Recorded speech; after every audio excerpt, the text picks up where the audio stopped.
നമസ്കാരം, ന്യൂസ് നൂണിലേക്ക് സ്വാഗതം. പ്രധാന വാർത്തകൾ. ചേലക്കര താലൂക്ക് ആശുപത്രിയിൽ പട്ടാപ്പകൽ മോഷണം. ആശുപത്രി ജീവനക്കാരുടെയും ഡോക്ടറുടെയും മുറികളിൽ സൂക്ഷിച്ചിരുന്ന ബാഗുകളിൽ നിന്ന് പണം കവർന്നു. മോഷ്ടാവിനെ കണ്ട ജീവനക്കാർ പിന്തുടർന്നെങ്കിലും പിടികൂടാനായില്ല. ചേലക്കര പോലീസ് അന്വേഷണം ആരംഭിച്ചു. ഭാരതപ്പുഴയിൽ ഷൊർണൂർ കൊച്ചി പാലത്തിന് താഴെ അജ്ഞാത മൃതദേഹം. 35 വയസ്സ് പ്രായം തോന്നിക്കുന്ന യുവാവിന്റെ മൃതദേഹം കണ്ടെത്തിയത് ഇന്ന് രാവിലെ. അന്യസംസ്ഥാനക്കാരനെന്ന് സംശയിക്കുന്നതായി പോലീസ്. കഴിഞ്ഞ 2 ദിവസമായി യുവാവിനെ പാലം പരിസരത്ത് കാണാറുണ്ടെന്ന് നാട്ടുകാർ. മങ്കര റെയിൽവേ സ്റ്റേഷൻ അവഗണനയുടെ സ്മാരകം. കാടുകെട്ടിയ പ്ലാറ്റ്ഫോം പരിസരം ഇഴജന്തുക്കളുടെ താവളമായി. യാത്രക്കാർ സ്റ്റേഷനിലെത്തുന്നത് ഭീതിയോടെ. ഭക്തിയുടെ നിറവിൽ മകരച്ചൊവ്വ മഹോത്സവം. ക്ഷേത്രങ്ങളിൽ വിശേഷ ചടങ്ങുകൾ. വിവിധ ദേവീക്ഷേത്രങ്ങളിൽ ആയിരക്കണക്കിന് സ്ത്രീഭക്തർ പൊങ്കാല സമർപ്പണം നടത്തി. അമ്പലപ്പാറ കടമ്പൂർ ശ്രീ പനയൂർക്കാവിൽ അന്നദാന മണ്ഡപം നടപ്പന്തൽ സമർപ്പണം. വാർത്തകൾ വിശദമായി. ചേലക്കര താലൂക്ക് ആശുപത്രിയിൽ പട്ടാപ്പകൽ മോഷണം. ആശുപത്രി ജീവനക്കാരുടെയും ഡോക്ടറുടെയും മുറികളിൽ സൂക്ഷിച്ചിരുന്ന ബാഗുകളിൽ നിന്നാണ് പണം കവർന്നത്. ഞായർ തിങ്കൾ ദിവസങ്ങളിലാണ് താലൂക്ക് ആശുപത്രിയിൽ മോഷണം നടന്നത്. ഞായറാഴ്ച ആംബുലൻസ് ഡ്രൈവറുടെ ബാഗിൽ നിന്നും തിങ്കളാഴ്ച ഡോക്ടറുടെ മുറിയിലുണ്ടായിരുന്ന ബാഗിൽ നിന്നുമാണ് പണം നഷ്ടപ്പെട്ടത്. സെക്യൂരിറ്റി ജീവനക്കാരനും ആംബുലൻസ് ഡ്രൈവറും മോഷ്ടാവിനെ കണ്ട പിന്തുടർന്നെങ്കിലും പിടികൂടാനായില്ല. സംഭവത്തിൽ ചേലക്കര പോലീസ് അന്വേഷണം ആരംഭിച്ചിട്ടുണ്ട്. News bureau, Thrissur. ഭാരതപ്പുഴയിൽ ഷൊർണൂർ കൊച്ചി പാലത്തിന് താഴെ യുവാവിന്റെ മൃതദേഹം കണ്ടെത്തി. പാലത്തിന്റെ കോൺക്രീറ്റ് പില്ലറിന് താഴ്ഭാഗത്താണ് ഏകദേശം 35 വയസ്സ് പ്രായം തോന്നിക്കുന്ന യുവാവിന്റെ മൃതദേഹം കണ്ടെത്തിയത്. ഇന്ന് രാവിലെ 10 മണിയോടെയാണ് പ്രദേശവാസികൾ പുഴപ്പാലത്തിന് താഴെ മൃതദേഹം കണ്ടെത്തിയത്. തുടർന്ന് പോലീസിൽ വിവരമറിയിക്കുകയായിരുന്നു. അന്യസംസ്ഥാനക്കാരനായ യുവാവാണെന്ന് സംശയിക്കുന്നു. കഴിഞ്ഞ 2 ദിവസമായി ഇയാളെ ഈ പരിസരത്ത് കണ്ടുവരുന്നതായി പ്രദേശവാസികൾ പറയുന്നു. പേരോ മറ്റു വിവരങ്ങളോ ലഭ്യമായിട്ടില്ലെന്ന് ഷൊർണൂർ പോലീസ് പറഞ്ഞു. CI വി രവികുമാറിന്റെ നേതൃത്വത്തിൽ പോലീസ് സംഘം സ്ഥലത്തെത്തി മേൽ നടപടികൾ സ്വീകരിച്ചു. നഗരസഭാ കൗൺസിലർ EP നന്ദകുമാറും സ്ഥലത്തെത്തിയിരുന്നു. News centre, Shoranur. Mankara railway station അവഗണനയുടെ സ്മാരകം. റെയിൽവേ സ്റ്റേഷൻ പ്ലാറ്റ്ഫോം കാടുമൂടി നശിക്കുന്നു. 2-ാം നമ്പർ പ്ലാറ്റ്ഫോം കാടുമൂടിയതോടെ യാത്രക്കാർ ഭീതിയോടെയാണ് റെയിൽവേ സ്റ്റേഷനിൽ എത്തുന്നത്. മാസങ്ങൾക്ക് മുൻപ് മോടി പിടിപ്പിച്ച മങ്കര റെയിൽവേ സ്റ്റേഷനിലെ 2-ാം നമ്പർ പ്ലാറ്റ്ഫോം കാടുമൂടിയ നിലയിലാണ്. 2 മാസങ്ങൾക്ക് മുൻപാണ് മങ്കര റെയിൽവേ സ്റ്റേഷനെ തരം താഴ്ത്തപ്പെട്ടത്. എന്നാൽ നിരവധി യാത്രക്കാർ യാത്ര ചെയ്യാനെത്തുന്ന 2-ാം നമ്പർ പ്ലാറ്റ്ഫോമിൽ മുട്ടോളം ഉയരത്തിലാണ് കാട് പിടിച്ചു കിടക്കുന്നത്. ഇഴജന്തുക്കൾ വന്നാൽ പോലും കാണാൻ പറ്റാത്ത അവസ്ഥയിലാണ്. രാവിലെ വിദ്യാർത്ഥികൾ ഉൾപ്പെടെയുള്ള യാത്രക്കാർ 2-ാം നമ്പർ പ്ലാറ്റ്ഫോമിനെയാണ് ആശ്രയിക്കുന്നത്. 5 പാസഞ്ചർ ട്രെയിനുകൾക്ക് മാത്രമാണ് ഇവിടെ സ്റ്റോപ്പുള്ളത്. കാടുവെട്ടി പ്ലാറ്റ്ഫോം ശുചീകരിക്കണമെന്നാണ് യാത്രക്കാരുടെ ആവശ്യം. സ്റ്റേഷനിൽ ഏകദേശം 6 മാസം മുമ്പാണ് അതിൻ്റെ പ്ലാറ്റ്ഫോമും മറ്റ് സംവിധാനങ്ങളൊക്കെ ഉൾപ്പെടുത്തിയിട്ട് നന്നായി ചെയ്തു കേന്ദ്ര സർക്കാർ.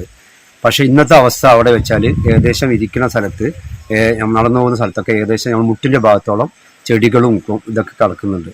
ഏകദേശം 5 ട്രെയിനോളം നമ്മുടെ മങ്കര റെയിൽവേ സ്റ്റേഷൻ നിൽക്കുന്നുണ്ട്.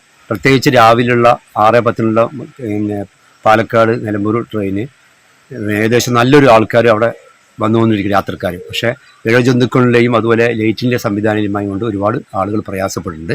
അതുകൊണ്ട് ഇത് എത്രയും പെട്ടെന്ന് ഇതിന് നടപടിയെടുത്ത് അത് അവിടെ വൃത്തിയാക്കണമെന്ന് വിനീതമായി അഭ്യർത്ഥിക്കുന്നു. News bureau, Pathiripala. വസ്ത്രവ്യാപാര മേഖല സംരക്ഷിക്കാൻ സർക്കാർ നടപടി സ്വീകരിക്കണമെന്ന് Kerala textile and garments dealers welfare association. ഉയർന്ന നികുതി ചെറുകിട വ്യാപാരികളെ പ്രതിസന്ധിയിലാക്കിയിട്ടുണ്ടെന്നും അസോസിയേഷൻ ഭാരവാഹികൾ പാലക്കാട്ട് വാർത്താ സമ്മേളനത്തിൽ ചൂണ്ടിക്കാട്ടി. കേരളത്തിലെ വലിയ തൊഴിൽ ദാതാവെന്ന നിലയിലുള്ള പരിഗണന വസ്ത്രവ്യാപാര മേഖലയ്ക്ക് നൽകണമെന്ന് അസോസിയേഷൻ ഭാരവാഹികൾ വാർത്താ സമ്മേളനത്തിൽ ആവശ്യപ്പെട്ടു. ഓൺലൈൻ വ്യാപാരവും കുത്തകകളുടെ കടന്നുകയറ്റവും കേരളത്തിലെ വസ്ത്രവ്യാപാര മേഖലയെ ദുർബലപ്പെടുത്തുകയാണ്. നികുതി ഘടനയ്ക്കെതിരെയുള്ള പ്രതിഷേധത്തെ തുടർന്ന് താൽക്കാലിക ഇളവ് ലഭിച്ചെങ്കിലും ശാശ്വത പരിഹാരമാണ് ആവശ്യം. കൂടുതൽ പേർക്ക് തൊഴിൽ കൊടുക്കുന്ന മേഖല എന്ന നിലയിൽ സർക്കാർ ഇടപെടൽ അനിവാര്യമാണ്. ജനുവരി 16 നടക്കുന്ന ജില്ലാ സമ്മേളനത്തിൽ പ്രതിസന്ധികളും പരിഹാര മാർഗങ്ങളും ചർച്ച ചെയ്യുമെന്നും ഭാരവാഹികൾ പറഞ്ഞു. അസോസിയേഷൻ മാത്രമല്ല, പൊതുവായിട്ടുള്ള ഇതാണ് അപ്പോൾ ചെറുകിട മേഖല ഇല്ലെങ്കിൽ തന്നെ ചെറുകിട മേഖല വല്ലാതെ പ്രയാസത്തിലാണ് ചെറുകിട മേഖല പോയിക്കൊണ്ടിരിക്കുന്നത്. നിരന്തരം ഞങ്ങൾ കഴിഞ്ഞ കൊല്ലം ഞങ്ങൾ ടെക്സ്റ്റൈൽസിന്റെ മെമ്പർമാരെ പരിപാടികൾ കാണാൻ പോകുന്ന പല കച്ചവട സ്ഥാപനങ്ങളും ഇന്ന് നിലവിലില്ല, കൂട്ടിപ്പോകുന്ന അവസ്ഥയിലേക്കാണ് പോകുന്നത്. അപ്പൊ അതിൻ്റെ ഇടയിലാണ് ഇപ്പോൾ GST 18% കച്ചവട വാടക കെട്ടിടങ്ങൾക്കുള്ള 18% എന്നുള്ള ഒരു ഇതും കൂടി വന്നിട്ടുണ്ട്. അതിന് ചെറിയൊരു സമാധാനം എന്ന് വെച്ചിട്ടുണ്ടെങ്കിൽ ഒരു 40,000-ഓളം വ്യാപാരികൾക്ക് കേരളത്തിൽ അതിനൊരു ആശ്വാസം കിട്ടി. എന്നാലും ബാക്കിയുള്ള കച്ചവടക്കാർക്ക് കിട്ടിയിട്ടില്ല. കച്ചവടം ഇല്ല എന്നുള്ളതാണ് ഇപ്പോഴത്തെ വലിയ പ്രയാസം. അതിനൊപ്പം തന്നെ ഈ കോർപ്പറേറ്റ്, അതിനൊപ്പം തന്നെ ഗവൺമെന്റുകളുടെ ഇങ്ങനെയുള്ള പ്രയാസങ്ങൾ ഉണ്ടാകുമ്പോൾ association general secretary MS Siraj, president M Kumaran, treasurer Shanavas, Faisal Shobha, C Krishnakumar, Abhilash, Kaja Hussain എന്നിവർ വാർത്താസമ്മേളനത്തിൽ പങ്കെടുത്തു. News bureau, Palakkad. ഭക്തിയുടെ നിറവിൽ മകരച്ചൊവ്വ മഹോത്സവം. വാടാനംകുറിശി ശ്രീ ചോറോട്ടുർക്കാവ് ഭഗവതി ക്ഷേത്രത്തിൽ മകരച്ചൊവ്വ മഹോത്സവത്തിന്റെ ഭാഗമായി പൊങ്കാല സമർപ്പണം നടന്നു. ക്ഷേത്രം മേൽശാന്തി ശംഭു എംബ്രാന്തിരിയുടെ കാർമ്മികത്വത്തിലായിരുന്നു ചടങ്ങുകൾ. മകരച്ചൊവ്വ മഹോത്സവത്തിന്റെ ഭാഗമായി വാടാനംകുറിശി ശ്രീ ചോറോട്ടൂർക്കാവിൽ രാവിലെ 9 മണിയോടെയാണ് പൊങ്കാല സമർപ്പണം നടന്നത്. ക്ഷേത്രം മേൽശാന്തി ശംഭു എംബ്രാന്തിരി അടുപ്പിലേക്ക് അഗ്നി പകർന്നു. തുടർന്ന് 100ഓളം സ്ത്രീകൾ പൊങ്കാല സമർപ്പണം നടത്തി. ക്ഷേത്രത്തിൽ രാവിലെ വിശേഷ പൂജകളും നടന്നു. ഫെബ്രുവരി 23 ഞായറാഴ്ചയാണ് ദേശത്താലപ്പൊലി ആഘോഷിക്കുക. ക്ഷേത്രത്തിൽ താലപ്പൊലിയോടനുബന്ധിച്ച് കളമ്പാട്ടും നടന്നു വരുന്നുണ്ട്. News bureau, Pattambi. കണയം ശ്രീകുറുമ്പ ഭഗവതി ക്ഷേത്രത്തിലെ പൊങ്കാല മഹോത്സവം ഭക്തി നിർഭരം. 100 കണക്കിന് സ്ത്രീ ഭക്തർ തട്ടകത്തമ്മയ്ക്ക് പൊങ്കാല സമർപ്പിച്ചു. വള്ളുവനാട്ടിലെ പ്രധാന ക്ഷേത്രങ്ങളിലൊന്നാണ് കണയം ശ്രീകുറുമ്പ ഭഗവതി ക്ഷേത്രം. ക്ഷേത്രത്തിൽ മകരച്ചൊവ്വ നാളിൽ നടന്ന പൊങ്കാല മഹോത്സവം ഭക്തി നിർഭരമായി. 100 കണക്കിന് ഭക്തജനങ്ങൾ ചടങ്ങുകളിൽ പങ്കെടുത്തു. നിരവധി സ്ത്രീകൾ പൊങ്കാല നിവേദ്യം സമർപ്പിച്ചു. പുരാതന കാലം മുതൽ കാർഷിക മേഖലയുടെ അഭിവൃദ്ധിക്കും കന്നുകാലികളുടെ ക്ഷേമത്തിനും വേണ്ടി എല്ലാ വീടുകളിലും നിവേദ്യം വെച്ച് സമർപ്പിക്കുന്ന ഒരു സമ്പ്രദായമാണ് അപ്പം നിവേദിക്കാൻ തുടങ്ങിയിട്ടുള്ള സമ്പ്രദായം. കണയം പ്രദേശത്തെ ഒരുവിധം എല്ലാ വീടുകളിലും ചെയ്തിരുന്ന ഒരു കർത്തവ്യമാണ്. പിൽക്കാലത്ത് ഈ കാലം മാറുന്ന അവസരത്തിൽ ജനങ്ങൾ മാറിക്കൊണ്ടിരിക്കുകയല്ലേ, പല മാറ്റങ്ങളും വന്നു. അങ്ങനെ വീട്ടിൽ വെച്ചിട്ടുള്ള ആ ഒരു സമ്പ്രദായം മാറി. കുറേ പേര് അന്ന് ക്ഷേത്രത്തിൽ വന്നിരുന്നു. ക്ഷേത്രത്തിൽ വന്നിട്ട് ഒന്നിച്ച് നിവേദ്യം വെച്ചിട്ട് എല്ലാവർക്കും കൊടുക്കുന്നൊരു സമ്പ്രദായം ഉണ്ടായിരുന്നു. ഇവിടുന്ന് അതും മാറി. പിന്നീട് ഇത് ശോഷിച്ച് ഇല്ലാതാവുന്ന ഒരു ഘട്ടം എന്നുള്ളത് എനിക്ക് വന്നപ്പോൾ ഈ പൊങ്കാല രീതിയിൽ വർഷത്തിലൊരിക്കലും മകരച്ചൊവ്വ ദിവസം പറ്റാവുന്ന തട്ടകത്ത് നിവാസികൾ ക്ഷേത്രത്തിൽ വന്ന് ക്ഷേത്രത്തിൻ്റെ മുൻപിൽ വെച്ച് നിവേദ്യം ഉണ്ടാക്കി അത് ഭഗവതിക്ക് സമർപ്പിക്കാനുള്ള ഒരവസരം. ചടങ്ങുകൾക്ക് ക്ഷേത്രം president Parameswaran master, vice president Raghavan Nair, treasurer Sreenarayanan, PV Sreedhara Warrier, Ravunni, Ajith, Kooriyil Unnikrishnan, Rajesh Vellottu, Appanath Gopinathan, Sathyan Mundenkode, Haridas Changath തുടങ്ങിയവർ നേതൃത്വം നൽകി. News centre, Shoranur. അമ്പലപ്പാറ കടമ്പൂർ ശ്രീ പനയൂർക്കാവ് ഭഗവതി ക്ഷേത്രത്തിൽ നിർമ്മാണം പൂർത്തീകരിച്ച അന്നദാന മണ്ഡപം, നടപ്പന്തൽ എന്നിവയുടെ സമർപ്പണം നടന്നു. Malabar Devaswom board president MR Murali ഉദ്ഘാടനം ചെയ്തു.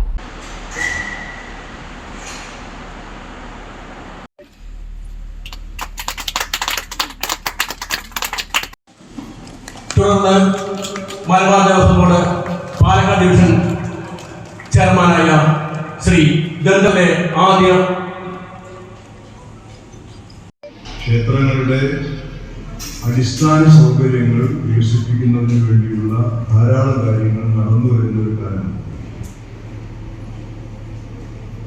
ദേവസ്വം ബോർഡിന്റെ ഓരോ യോഗങ്ങളിലും കാസർഗോഡ് മുതൽ പാലക്കാട് വരെയുള്ള 100 കണക്കിന് അമ്പലങ്ങളുടെ നവീകരണ നിർമ്മാണ പ്രവർത്തനങ്ങളുടെ കോടിക്കണക്കിന് രൂപയുടെ എസ്റ്റിമേറ്റിനാണ്. ചടങ്ങിൽ ക്ഷേത്രം trustee board chairman PP Haridas master അധ്യക്ഷത വഹിച്ചു. Malabar Devaswom board Palakkad division chairman M Dandapani master മുഖ്യാതിഥിയായിരുന്നു. ക്ഷേത്രം എക്സിക്യൂട്ടീവ് ഓഫീസർ P ജയപ്രകാശ് സ്വാഗതം പറഞ്ഞു. രവികുമാർ മാസ്റ്റർ റിപ്പോർട്ട് അവതരിപ്പിച്ചു. പാലക്കാട് ജില്ലാ പഞ്ചായത്ത് അംഗം പ്രീത മോഹൻദാസ്, പഞ്ചായത്ത് അംഗം A വിജിത, ക്ഷേത്രം മുൻ എക്സിക്യൂട്ടീവ് ഓഫീസർ K ശശികാന്ത്, അന്നദാന കമ്മിറ്റി സെക്രട്ടറി VK ഉണ്ണികൃഷ്ണൻ, ജനകീയ committee secretary KP Swaminathan master, മാതൃസമിതി പ്രസിഡന്റ് N സത്യഭാമ, സ്റ്റാഫ് പ്രതിനിധി NK ഗോപാലകൃഷ്ണൻ, ട്രസ്റ്റി ബോർഡ് അംഗം P സുനിൽകുമാർ, CP രാജകുമാരൻ എന്നിവർ പ്രസംഗിച്ചു. News bureau, Ottapalam. Faculty development പ്രോഗ്രാമിന്റെ ഭാഗമായി ചെറുതുരുത്തി കലാമണ്ഡലം കൂത്തമ്പലത്തിൽ Banaras Hindu university associate professor doctor Deepanwita Sinha Roy അവതരിപ്പിച്ച കഥക് നൃത്താവതരണം ശ്രദ്ധേയമായി. 1 മണിക്കൂർ നീണ്ടുനിന്ന കഥക് നൃത്തം കാണാൻ നിരവധി ആസ്വാദകരാണ് കൂത്തമ്പലത്തിൽ എത്തിയത്.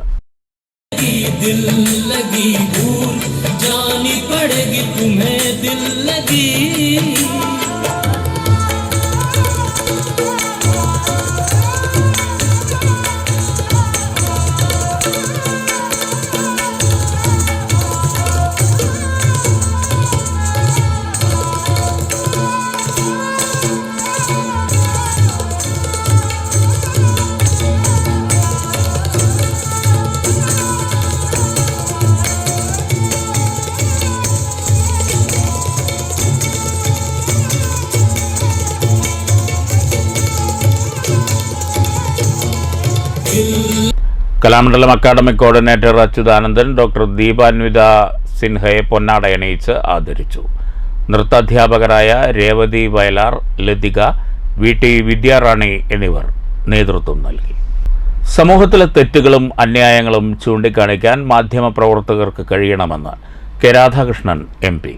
ചേലക്കരയിൽ കേരള ജേർണലിസ്റ്റ് യൂണിയൻ തൃശൂർ ജില്ലാ ഭാരവാഹികൾക്കൊരുക്കിയ സ്വീകരണ പരിപാടി ആദരം 2025 ഉദ്ഘാടനം ചെയ്യുകയായിരുന്നു MP. നമ്മുടെ പ്രധാനപ്പെട്ട ഭരണഘടനാ സ്ഥാപനങ്ങളാണ് നമ്മുടെ ലെജിസ്ലേച്ചർ, എക്സിക്യൂട്ടീവ്, ജുഡീഷ്യൽ. ഇതാണ് ഭരണഘടനാ പ്രകാരമുള്ള സ്ഥാപനം. എന്നാൽ ഭരണഘടനാ സ്ഥാപനം അല്ലെങ്കിൽ പോലും നമ്മുടെ ജനാധിപത്യത്തിൻ്റെ ഫോർത്ത് പില്ലറായിട്ട് കാണുന്നത് മാധ്യമങ്ങൾ. ഭരണഘടനാപരമായിട്ടുള്ള സ്ഥാപനം അല്ലെങ്കിൽ പോലും ഈ 3 സ്ഥാപനങ്ങളാണ് ഭരണഘടനാ സ്ഥാപനം. എന്നാൽ പത്രപ്രവർത്തനം അല്ലെങ്കിൽ മാധ്യമ പ്രവർത്തനം എന്ന് പറയുന്നത് ഒരു ഭരണഘടനാ സ്ഥാപനമാണെങ്കിൽ പോലും അതിന് തുല്യമായുള്ള സ്ഥാനമാണ് നമ്മുടെ സമൂഹം പത്രപ്രവർത്തനത്തിന് കൊടുത്തിരിക്കുന്നത് എന്ന കാര്യം നാം വിസ്മരിക്കാൻ പാടില്ല.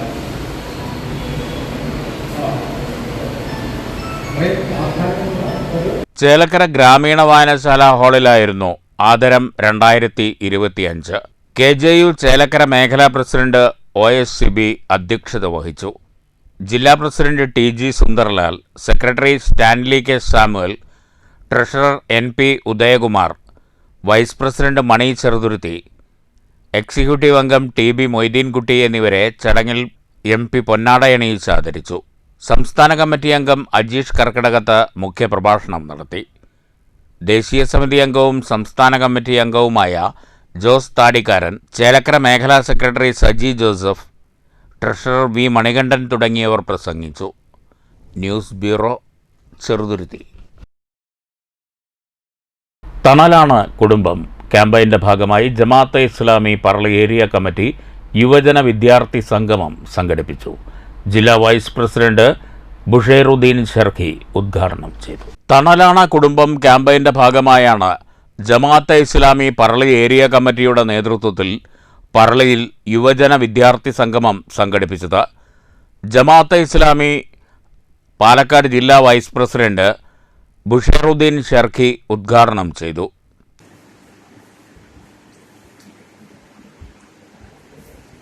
നമ്മുടെ കുടുംബഘടന അത് ഒരു അനുഗ്രഹീതമായ ഒരു സംവിധാനമാണ്. നമുക്ക് ആശ്രയമാകുന്ന, സമാധാനമാകുന്ന ഒരു സ്ഥലമാണ് ഈ കുടുംബം എന്ന് പറയുന്നത്. സാധാരണഗതിയിൽ ഒരു മനുഷ്യന് ഒരു പ്രയാസം ഉണ്ടായിക്കഴിഞ്ഞാൽ ആ പ്രയാസത്തെ അഡ്രസ് ചെയ്ത് ആ പ്രയാസം ഇല്ലാണ്ടാക്കാൻ ശ്രമിക്കുന്ന ആളുകൾ ആരാണെന്ന് ചോദിച്ചാൽ ആത്മാർത്ഥമായിട്ട് ആഗ്രഹിക്കുന്നത് കുടുംബക്കാരായിരുന്നു. ഷാഹുൽ ഹമീദ് അധ്യക്ഷത വഹിച്ചു. താഹിറ സുബൈർ, മുംതാസ്, സൈദുപ്പ, മുസ്തഫ കോങ്ങാട് എന്നിവർ സംസാരിച്ചു. News bureau, Kottayi. കേരളത്തിലെ ഏറ്റവും വലിയ ഗ്രാമീണ ചലച്ചിത്രമേളയായ ചിറ്റൂർ പാഞ്ചജന്യം ചലച്ചിത്രമേള ജനുവരി 17 മുതൽ 23 വരെ നടക്കും. തൊഴിലിടങ്ങളിലെ സ്ത്രീ എന്ന പ്രമേയത്തിലാണ് ഇത്തവണത്തെ മേളയെന്ന് സംഘാടകർ പാലക്കാട്ട് വാർത്താസമ്മേളനത്തിൽ അറിയിച്ചു. മിഠായി തെരുവിലെ സ്ത്രീ വിമോചന പോരാളി വിജി പെൺകൂട്ടും നളിനി ജമീലയും സംയുക്തമായി ചലച്ചിത്രമേളയ്ക്ക് തിരിതെളിയിക്കുമെന്ന് കൺവീനർ സി രൂപേഷ് വാർത്താസമ്മേളനത്തിൽ അറിയിച്ചു. 9 വിഭാഗങ്ങളിലായി 60 ഫീച്ചർ സിനിമ, 20 ഡോക്യുമെൻ്ററി, 20 ഹ്രസ്വചിത്രങ്ങൾ ഉൾപ്പെടെ 100 പ്രദർശനങ്ങൾ നടക്കും. ചിറ്റൂരിലെ 2 തിയേറ്ററുകളിലായാണ് പ്രദർശനങ്ങൾ സംഘടിപ്പിക്കുക. വിദ്യാർത്ഥികൾക്കായി രാവിലെ പ്രത്യേക പ്രദർശനമുണ്ടാകും. 7 ദിവസങ്ങളിലായി 2500 പേർക്ക് നല്ല സിനിമകൾ കാണാനുള്ള അവസരമാണ് പാഞ്ചജന്യം ചലച്ചിത്രമേള ഒരുക്കുന്നതെന്ന് സംഘാടകർ പറഞ്ഞു. കാൻ ചലച്ചിത്രമേളയിൽ ഗ്രാൻഡ് ജൂറി പുരസ്കാരം നേടിയ പ്രഭായ് നനച്ചതെല്ലാം എന്നതാണ് ഉദ്ഘാടന ചിത്രം. സമകാലിക ഇന്ത്യൻ ലോക cinema, homage, theme America, documentary, campus, ഹ്രസ്വചിത്രങ്ങൾ എന്നീ വിഭാഗങ്ങളിലാണ് പ്രദർശനമെന്നും രൂപേഷ് പറഞ്ഞു.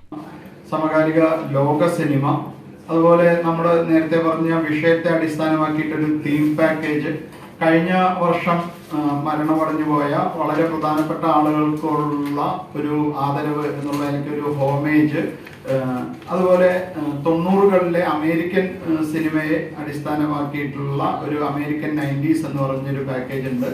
ഒപ്പം കേരളത്തിൽ അധികമൊന്നും ഫെസ്റ്റിവലുകൾക്ക് പരിചിതമല്ലാത്ത ഒരു മേഖലയാണ് പരീക്ഷണ ചിത്രങ്ങൾ എന്ന് പറയുന്നത്, അവാങ്കാർഡ് സിനിമകൾ എന്ന് പറയും. അത്തരത്തിൽ പരീക്ഷണ ചിത്രങ്ങൾക്ക് വേണ്ടി മാത്രമായിട്ടൊരു പാക്കേജ് നമ്മൾ കഴിഞ്ഞ 2 കൊല്ലം തുടങ്ങിയിട്ടുണ്ട്. അതിന്റെ ഭാഗമായിട്ട് ഇത്തവണ ആ മേഖലയിലെ ഇന്ത്യയിൽ തന്നെ ഏറ്റവും പ്രശസ്തനായ സംവിധായകരിൽ ഒരാളായിട്ടുള്ള അമിത് ദത്തയുടെ ഒരു പാക്കേജ് നമ്മൾ ഇത്തവണത്തെ മേളയിൽ അവതരിപ്പിക്കുന്നുണ്ട്. സംഘാടക സമിതി ചെയർമാൻ CS ശ്രീവത്സൻ, ദിനു ചന്ദ്രൻ, KR ഇന്ദു, വി പ്രവീണ, പ്രശാന്ത് പാനിയോട്, ബിനു അറക്കൽ എന്നിവരും വാർത്താസമ്മേളനത്തിൽ പങ്കെടുത്തു. News bureau, Palakkad. പ്രധാന വാർത്തകൾ വീണ്ടും. ചേലക്കര താലൂക്ക് ആശുപത്രിയിൽ പട്ടാപ്പകൽ മോഷണം. ആശുപത്രി ജീവനക്കാരുടെയും ഡോക്ടറുടെയും മുറികളിൽ സൂക്ഷിച്ചിരുന്ന ബാഗുകളിൽ നിന്ന് പണം കവർന്നു. മോഷ്ടാവിനെ കണ്ട ജീവനക്കാർ പിന്തുടർന്നെങ്കിലും പിടികൂടാനായില്ല. ചേലക്കര പോലീസ് അന്വേഷണം ആരംഭിച്ചു. ഭാരതപ്പുഴയിൽ ഷൊർണൂർ കൊച്ചി പാലത്തിന് താഴെ അജ്ഞാത മൃതദേഹം. 35 വയസ്സ് പ്രായം തോന്നിക്കുന്ന യുവാവിന്റെ മൃതദേഹം കണ്ടെത്തിയത് ഇന്ന് രാവിലെ. അന്യസംസ്ഥാനക്കാരനെന്ന് സംശയിക്കുന്നതായി പോലീസ്. കഴിഞ്ഞ 2 ദിവസമായി യുവാവിനെ പാലം പരിസരത്ത് കാണാറുണ്ടെന്ന് നാട്ടുകാർ. മങ്കര റെയിൽവേ സ്റ്റേഷൻ അവഗണനയുടെ സ്മാരകം. കാടുകെട്ടിയ പ്ലാറ്റ്ഫോം പരിസരം ഇഴജന്തുക്കളുടെ താവളമായി. യാത്രക്കാർ സ്റ്റേഷനിലെത്തുന്നത് ഭീതിയോടെ. ഭക്തിയുടെ നിറവിൽ മകരച്ചൊവ്വ മഹോത്സവം. ക്ഷേത്രങ്ങളിൽ വിശേഷ ചടങ്ങുകൾ. വിവിധ ദേവീക്ഷേത്രങ്ങളിൽ ആയിരക്കണക്കിന് സ്ത്രീഭക്തർ പൊങ്കാല സമർപ്പണം നടത്തി. അമ്പലപ്പാറ കടമ്പൂർ ശ്രീ പനയൂർക്കാവിൽ അന്നദാന മണ്ഡപം നടപ്പന്തൽ സമർപ്പണം. ഈ വാർത്താ ബുള്ളറ്റിൻ അവസാനിച്ചു. നമസ്കാരം.